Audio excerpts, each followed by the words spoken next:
오늘 말씀은 사사기 14장 10절에서 14절 말씀입니다.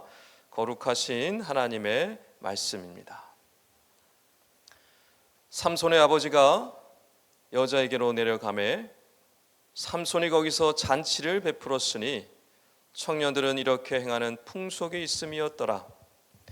무리가 삼손을 보고 30명을 데려와서 친구를 삼아 그와 함께 하게 한지라. 삼손이 그들에게 이르되 이제 내가 너에게 수수께끼를 내리니 잔치하는 이래 동안에 너희가 그것을 풀어 내게 말하면 내가 베옷 30벌과 겉옷 30벌을 너에게 주리라. 그러나 그것을 능히 내게 말하지 못하면 너희가 내게 베옷 30벌과 겉옷 30벌을 줄지니라 하니 그들이 이르되 네가 수수께끼를 내면 우리가 그것을 들으리라 하매 삼손이 그들에게 이르되 먹는 자에게서 먹는 것이 나오고 강한 자에게서 단 것이 나왔느니라 하니라. 그들이 사흘이 되도록 수수께끼를 풀지 못하였더라. 아멘. 사사시대 이야기는 일정한 사이클, 반복의 이야기의 구조를 가지고 있습니다. 이스라엘 백성들이 하나님 앞에 악을 행하면 하나님께서는 그들에게 심판하셔서 이스라엘 족속을 보내셔서 그들에게 압제를 당하게 하십니다. 그 압제 속에 고통스러워하는 이스라엘 백성들은 하나님께 나와 회개하며 하나님께 나아가 간구하고 부르짖게 됩니다. 그러면 그 부르짖은 그 회개를 들으신 하나님께서 그들에게 사사를 보내셔서 그들을 구원하시는 그와 같은 구조로 되어 있습니다. 죄악, 심판, 회개, 그리고 구원, 이 네 가지의 반복적인 사이클을 이루고 있는 것이 바로 사사시대의 이야기입니다. 그런데 오늘 우리가 말씀을 나누고 있는 이 마지막 사사 이야기에는 한 가지 중요한 과정이 하나 빠져 있습니다. 사사기 13장 1절 말씀에 보면 이스라엘 백성들이 하나님 앞에 악을 행하는 장면이 나옵니다. 그리고 하나님께서 그들에게 블레셋을 보내셔서 그들을 압제하시는 모습이 나옵니다. 즉 죄악과 심판의 모습이 등장을 하는 것이죠. 그 다음에 바로 이어서 하나님께서 그들을 구원하시기 시작하신다라는 말씀이 나옵니다. 즉 이 네 가지의 패턴 중에 한 가지가 빠져 있습니다. 그것은 바로 뭐냐면 이스라엘 백성들의 부르짖음, 이스라엘 백성들의 간구, 그들의 회개가 빠져 있습니다. 대신에 그 자리에 한 사람이 등장합니다. 성경 저자는 이 한 사람을 보여줌을 통해서 아주 중요한 메시지를 전하고 있는데 바로 삼손의 아버지 마노아입니다. 이를 통해서 이 성경은 우리에게 중요한 두 가지 사실을 말씀해 주고 있는데요. 첫째는 이스라엘은 이제 하나님의 심판 가운데 있으면서도 회개하거나 부르짖지 않는 상태가 되었다라는 것을 보여주는 것입니다. 이제 남은 가나안 땅을 정복해야 하는 것은 아예 포기한 상태이고, 그리고 그들의 압제 안에 있으면서도 그냥 순응하면서 그들이 밥이 되어서 그들이 섬기는 우상을 같이 섬기는 상태까지 빠져 있다. 즉 그들의 정체성을 잃어버린 것이다 라는 것을 말씀해 주고 있는 것입니다. 두 번째는 그러나 마노아는 그들과 달랐다라는 말씀을 주고 있는 것입니다. 여러분 어제 그제 말씀을 통해서 우리가 보았지만 마노아는 하나님의 말씀에 귀를 기울일 줄 아는 사람이었습니다. 하나님의 말씀에 순종할 줄 아는 사람이었습니다. 하나님께 나아가 간구하고 부르짖을 수 있는 사람이었습니다. 하나님은 그런 자를 통하여서 삼손을 준비시키셨던 것입니다. 이스라엘 중에 그 누구도 하나님께 부르짖거나 회개하거나 간구하는 자가 아무도 없을 때 마노아만큼은 하나님께 나아가 간구하고 부르짖었던 것입니다. 그러나 삼손 이야기를 읽다 보면 삼손의 모습을 통해서 우리는 혼란스러울 수밖에 없습니다. 아니 사사라는 사람이 어떻게 저럴 수 있을까? 나시린으로 태어난 자가 어떻게 저렇게 죄를 지을 수 있을까? 이스라엘을 구원하기로 세움받은 자가 어떻게 저런 자기 욕망대로, 자기 뜻대로, 자기 마음대로 살아갈 수 있을까라는 의문이 듭니다. 그것이 우리를 혼란스럽게 합니다. 오늘 본문은 그와 같은 우리의 혼란스러운 이 질문들을 답해주는 그런 본문입니다. 삼손은 블레셋 여인과 결혼을 합니다. 나실이니 사사가, 그것도 구별된 구원자로 세움받은 자가 이방인하고 결혼을 하는 겁니다. 이 블레셋 여인과 결혼하고 그곳 사람들에게 옷을 걸고 수수께끼 내기를 합니다. 무슨 내기이냐? 먹는 자에게서 먹는 것이 나오고 강한 자에게서 단 것이 나왔느니라 라고 질문합니다. 이것은 무슨 뜻이냐면, 먹는 자, 강한 자는 무엇이고 먹는 것, 단 것은 무엇이냐라는 질문입니다. 이걸 알아맞혀보라 라는 것입니다. 사실 이것은 이 삼손이 개인적으로 경험한 일입니다. 삼손이 성령이 충만해서 사자를 찢어 죽였습니다. 그 찢어 죽인 사자에서 꿀이 나왔습니다. 그 꿀을 먹었던 그 경험을, 개인이 경험한 이 경험을 수수께끼로 낸 것입니다. 그러니 사실 그 누구도 맞출 수 없는 수수께끼입니다. 아무도 알 수 없는 수수께끼입니다. 도대체 이해할 수 없는, 전혀 상상할 수도 없는 수수께끼를 낸 것입니다. 그런데 블레셋 사람들은 문제를 맞출 수가 없으니 꾀를 내어서 이 삼손의 아내를 협박해서 정답을 알아냅니다. 먹는 자, 강한 자는 바로 사자이고 먹는 것, 단 것은 바로 꿀이다라고 삼손에게 정답을 이야기합니다.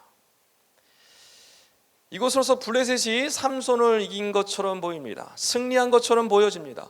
그러나 사실 이제부터 본격적으로 하나님의 심판이 시작되어집니다. 성령의 충만함을 입었던 삼손이 블레셋 가운데로 가서 30명을 때려 죽이고 그들의 옷을 빼앗아다가 갖다 줍니다. 이 일을 시작으로 블레셋과 삼손의 갈등이 시작되어지고, 이 삼손을 통해서 하나님께서 이제 그 블레셋을 치기 시작을 하십니다. 블레셋 사람들이 삼손의 아내를 죽이자 분노한 삼손이 블레셋 사람 1000명을 때려 죽입니다. 나귀특보 하나로 1000명을 죽입니다. 여러분, 구약 성경에서 1000이라는 숫자는 완전한 수입니다.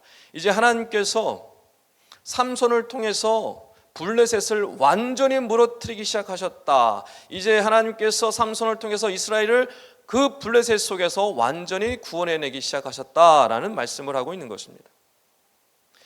이 수수께끼의 비밀이 숨겨져 있습니다.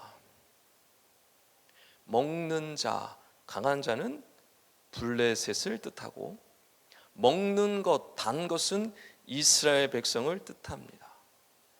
삼손이 강한 사자를 죽이고 그 속에서 꿀을 얻어낸 것처럼 하나님은 이제 강한 블레셋을 죽이심으로 그 속에서 이스라엘을 건져내신다라는 말씀입니다.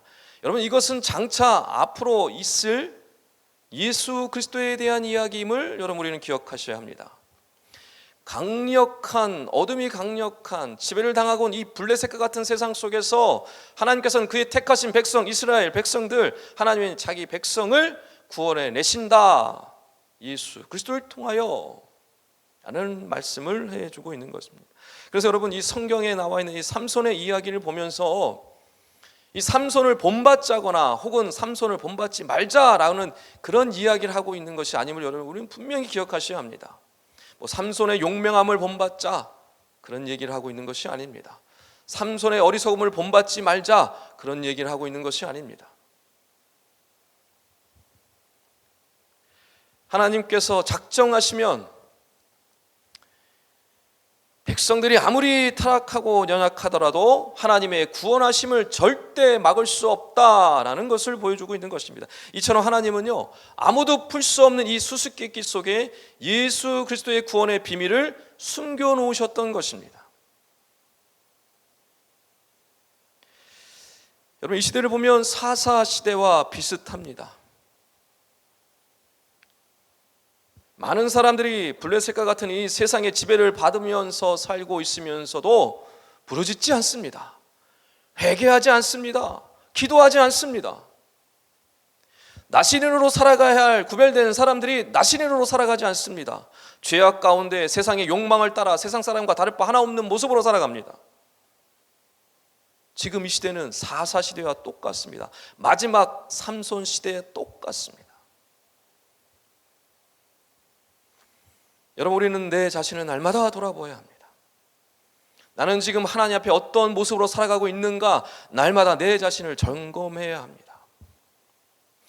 그리고 우리의 연약함에도 불구하고, 우리의 죄악에도 불구하고 우리를 구원으로 인도하시기 위해 지금도 일하시고 역사하시는 그 하나님을 바라볼 수 있어야 합니다.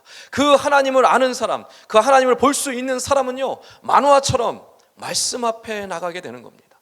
만화처럼 기도할 수 있는 것입니다. 만화처럼 하나님의 뜻을 분별하라, 그 뜻에 순종할 수 있는 것입니다. 여러분, 이스라엘이 비록 타락했지만, 삼손이 너무나 연약했지만 하나님은 그들을 통해 구원으로 인도하셨다는 사실을 여러분은 반드시 기억하셔야 합니다. 바라옵기는 이 수수께끼 속에 감춰졌던 그 예수 그리스도의 비밀이 오픈되었고 열려졌고, 그 예수 그리스도께서 우리 가운데 함께 하시면서 우리를 구원으로 인도해 가고 있다는 사실을 기억하시고, 늘 주님과 동행하시면서 그의 말씀 앞에 나가 순종하시며 주님의 마음을 시원케 드리며 나가시는 새벽의 모든 성도님들 다 되시기를 주님의 이름으로 간절히 축원합니다. 기도하겠습니다. 하나님 아버지, 저희의 구원이 오직 하나님의 은혜임을 다시 한번 깨닫게 하시니 감사합니다. 이스라엘과 다를 바 하나 없는 연약한 저희들이지만 그럼에도 불구하고 끝까지 사랑하시니 참으로 감사합니다. 이제 만화처럼 주님의 마음을 깨닫고 주님의 뜻대로 행하며 순종함으로 신앙의 유산을 이어가는 저희 모두가 될 수 있도록 인도하여 주시옵소서. 감사하며 사랑하신 예수 그리스도의 이름으로 간절히 기도하옵나이다. 아멘. 공동 기도 제목입니다. 지금 들은 말씀이 내 삶으로 이어지게 하옵소서. 또 다른 희년 3년의 복이 가정마다, 각 부서마다, 각 공동체마다 풍성하게 임하게 하여 주옵소서. 동네 세매줄 말씀 묵상과 7인 소그룹 사역을 축복하시고 말씀이 삶이 되는 복을 받게 하여 주시옵소서. 진행 중인 여름 수련회와 특별히 해외 단기 선교를 축복하셔서 귀한 열매와 은혜들이 넘치게 하여 주시옵소서. 질병으로 고통받는 영혼들을 치료하여 주시고 영육간에 강건토록 역사하여 주시옵소서. 싱크 청년부 하반기 사역을 축복하시고 말씀과 기도의 능력으로 살아가게 하여 주시옵소서. 이 공동기도 제목과 개인기도 제목을 놓고 기도하신 후에 삶의 자리로 나아가시겠습니다. 하나님 아버지, 오늘도 귀한 말씀으로 우리를 깨워주시니 감사합니다. 너무나 부족하고 너무나 연약하여서 심판 가운데 있으면서도 부르짖지 아니하고 간구하지 아니하고 회개하지 않는 저들을 불쌍히 여겨주셔서 구원하셨던 그 하나님을 우리가 보았습니다. 하나님, 지금도 여전히 부르짖지 않음에도 불구하고 연약함에도 불구하고 하나님께 부끄러운 모습 보임에도 불구하고 우리를 사랑하셔서 우리를 구원으로 인도하시는 사자 가운데서 건져내시는 것을 우리가 보게 됩니다. 하나님, 이와 같은 하나님의 일하심을 바라보며 하나님의 뜻을 바라보며 말씀 앞으로 주님의 뜻 안으로 나아가길 원합니다. 주님의 뜻을 따라 순종하며 순명하며 살아가길 원합니다. 주께서 인도하시는 대로 따라가는 복된 인생들 삶을 살아가게 하여 주시옵소서.